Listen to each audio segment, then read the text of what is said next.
ZEE5 ಇರುವಾಗ ನೀವು ನಿಮ್ಮ ನೆಚ್ಚಿನ ಶೋಗಳನ್ನ ಎಂದಿಗೂ ಮಿಸ್ ಮಾಡಿಕೊಳ್ಳುವುದಿಲ್ಲ. ಅದು ಸಂಪೂರ್ಣ ಉಚಿತವಾಗಿ.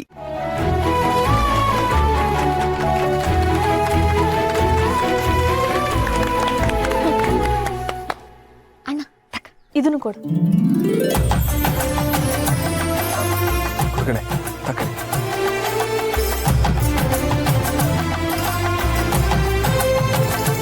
ಎಲ್ಲ ಆ ಭಗವಂತನ ಇಚ್ಛೆ. ನನ್ನ ಬಾಯಲ್ಲಿ ನುಡಿಸಿದೆ ಅಷ್ಟೆ.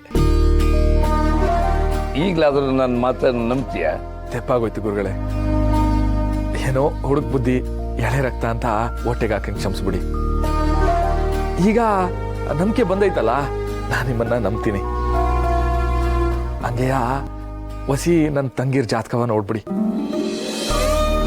ರಾಣಿ ಜಾತಕ ತರವಾ? ಗುರುಗಳೇ, ಹೆಂಗಿದ್ರು ನಿಮ್ಮ ಮಾತು ನಿಜ ಆಯ್ತದೆ ಅಂತ ಆಯ್ತು.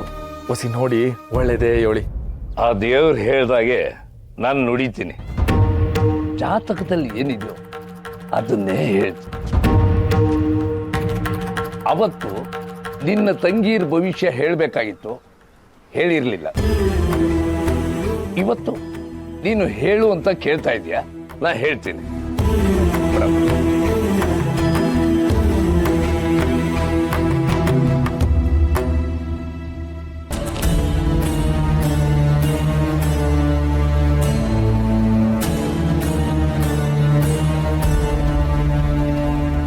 ಎಲ್ಲರ ಜಾತಕನೂ ಚೆನ್ನಾಗೇ ಇದೆ. ಅವ ಮಕ್ಕಳವ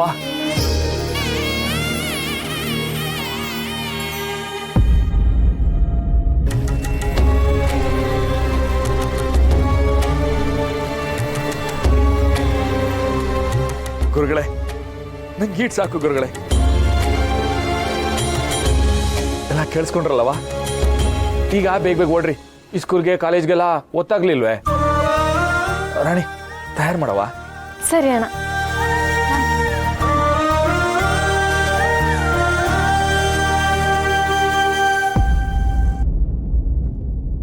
ಜಾತಕದಲ್ಲಿ ಒಳ್ಳೇದಿದ್ರೆ ಕೂಗಿ ಹೇಳು ಅಂತ ಹೇಳ್ತಾರೆ, ಇಲ್ಲದಿದ್ರೆ ಕಿವಿಲಿ ಹೇಳು ಅಂತ ಹೇಳ್ತಾರೆ. ಕೇಳ್ತೀಯಪ್ಪ? ಹೇಳ್ತೀನಿ, ಕೇಳಿಸ್ಕೊ.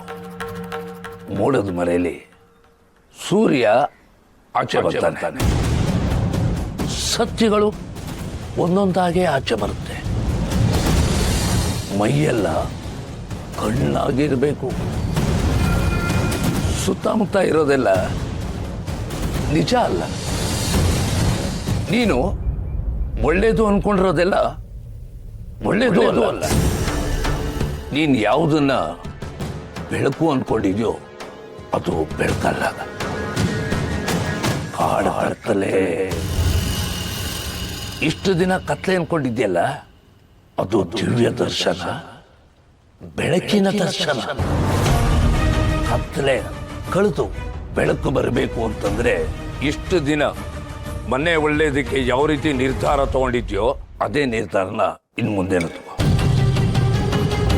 ಇನ್ನೊಂದು ಮಾತು, ಕೈಲಾಸದ ಒಡತಿ ಅಂದ್ರೆ ಸಾಕ್ಷಾತ್ Parameshwara, ಲೋಕಮಾತೆ Parvati.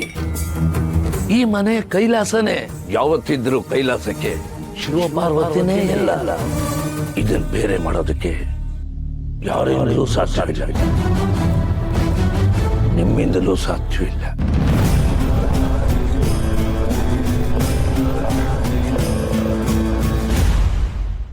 ZEE5 app download ಮಾಡಿ ಎಲ್ಲಾ ಸಂಚಿಕೆಗಳನ್ನು ಸಂಪೂರ್ಣ ಉಚಿತವಾಗಿ ನೋಡಿ.